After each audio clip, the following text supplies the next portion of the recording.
Il t'a demandé en mariage il y a 6 mois. Tu as dit oui. La robe est choisie, la salle réservée, les faire-part presque envoyés. Et pourtant, il y a quelques semaines, il a couché avec une collègue. Ou peut-être que ce n'est pas une collègue, mais une ex, une inconnue sur une appli. Et toi, tu es là, à te demander comment c'est possible, pourquoi il a fait ça, et surtout, pourquoi maintenant? Pourquoi juste avant le mariage? Ce n'est pas un accident, ce n'est pas une faiblesse passagère. Il existe une explication psychologique précise, documentée, que très peu de gens connaissent. Et aujourd'hui, tu vas la comprendre. Alors, accroche-toi. Parce que ce que tu vas entendre risque de bousculer tout ce que tu croyais savoir sur la confiance, l'engagement et la tromperie. Tu vas découvrir qu'il y a une différence fondamentale entre une infidélité classique et celle qui survient à ce moment précis. Et surtout, tu vas apprendre à repérer les signes avant-coureurs, à comprendre le mécanisme et à savoir quoi faire si ça t'arrive ou si tu veux l'éviter. La croyance populaire, c'est que les hommes trompent par manque de respect, par attirance irrépressible pour une autre femme, ou simplement parce que ce sont des salauds. On te dit que si un homme te trompe, c'est qu'il ne t'aime pas assez, que tu n'as pas su le retenir, que tu n'étais pas assez bien. Et si ça arrive juste avant le mariage, on ajoute une couche de culpabilité. Tu aurais dû voir les signes, tu aurais dû fuir plus tôt, tu as choisi le mauvais partenaire. Mais tout ça, c'est faux. Ou plutôt, c'est une simplification qui t'empêche de voir la réalité. Les tromperies prénuptiales ne sont pas des accidents. Elles ne sont pas non plus la preuve d'un désamour.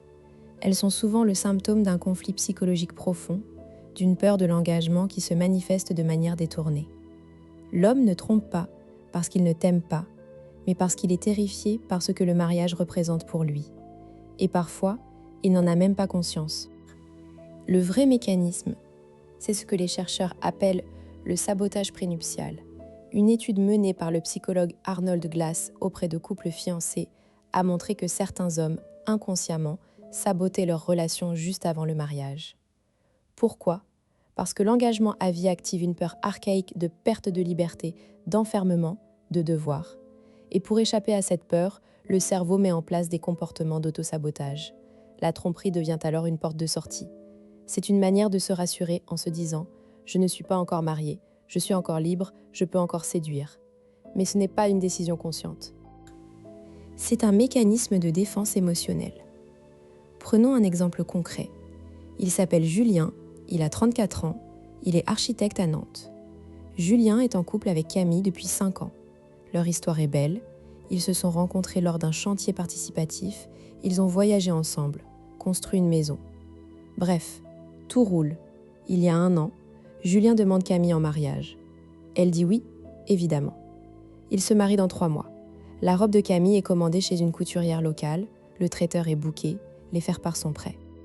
Et puis, un soir, Julien part boire un verre avec des collègues après le boulot. Il y a une stagiaire, Léa, 26 ans, qui vient d'arriver dans l'agence. La soirée se prolonge, ils se retrouvent seuls, il y a de l'alcool, des confidences, et Julien finit par l'embrasser. Puis ils couchent ensemble. Sur le moment, il se sent vivant, libre, excité. Mais le lendemain, c'est la panique. Il se dit que c'était une erreur, que ça ne se reproduira pas, sauf que ça se reproduit. 3 fois, Julien se déteste, mais il n'arrive pas à arrêter. Camille finit par découvrir un message sur son téléphone. L'engrenage, la dispute, les larmes. Elle lui demande pourquoi. Julien ne sait pas quoi répondre. Il dit qu'il aime Camille, qu'il veut l'épouser, mais qu'il n'a pas de bonne raison. Il parle de pulsion, de bêtises. Mais en réalité, Julien est terrorisé à l'idée du mariage. Pas du couple, pas de Camille, mais de l'institution. Il repense à ses parents, divorcés, à l'image du père prisonnier du couple, de la maison, des responsabilités. Tout ça affleure sans qu'il le sache. Un soir, il confie à son meilleur ami « Je ne veux pas devenir mon père ». C'est là le vrai moteur. Comment reconnaître si ton partenaire est dans ce cas avant que ça n'arrive ? Observe les changements dans son comportement à l'approche du mariage. Devient-il plus irritable ? Évite-t-il de parler des détails du mariage ? Cherche-t-il des prétextes pour s'absenter, sortir seul ? Y a-t-il une augmentation des conflits sur des sujets anodins ? Autre signe, une soudaine hypersexualité ou, au contraire, un repli. Parfois, il projette sa peur sur toi. Il te dit que tu changes, que tu deviens possessive ou trop dans le planning. En réalité, c'est lui qui a peur de perdre son autonomie.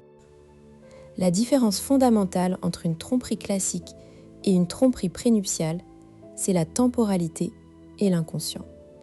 Dans le premier cas, l'homme cherche ailleurs ce qui manque dans le couple, manque d'attention, de désir, de connexion.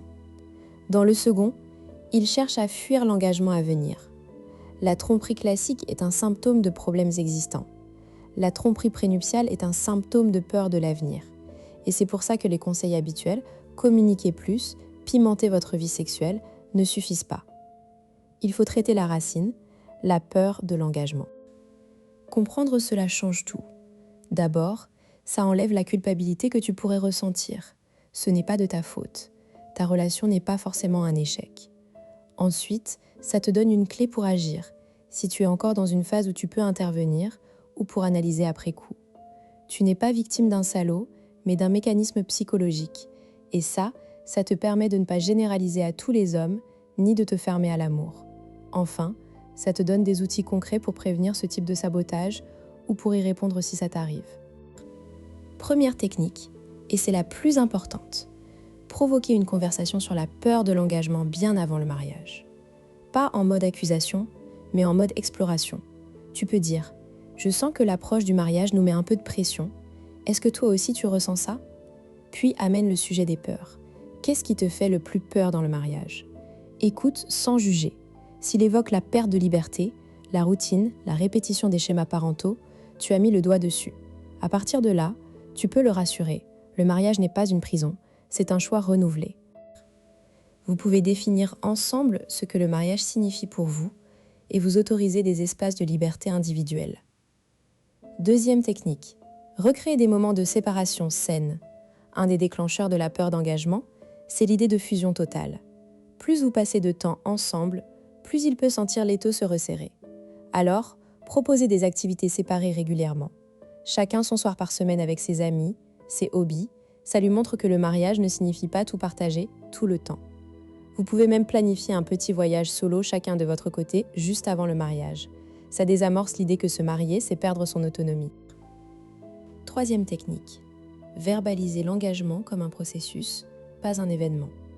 Beaucoup d'hommes voient le mariage comme un point de non-retour, un coup près. Tu peux reformuler, le mariage, c'est une étape, pas une fin. On va continuer à choisir de rester ensemble tous les jours. Insistez sur le fait que vous êtes une équipe et que les règles du jeu peuvent être rediscutées. Par exemple, dites « Si un jour on sent que ça coince, on se parle et on ajuste ». Ça enlève la pression du pour toujours absolu. Tu vas peut-être te dire « Mais s'il me trompe par peur de l'engagement, ça veut dire que je peux l'aider à surmonter ça, non ?» Attention, oui, tu peux créer un espace de dialogue, mais la responsabilité de ses actes lui appartient. Ce n'est pas à toi de le guérir ou de le changer. S'il trompe, il doit assumer.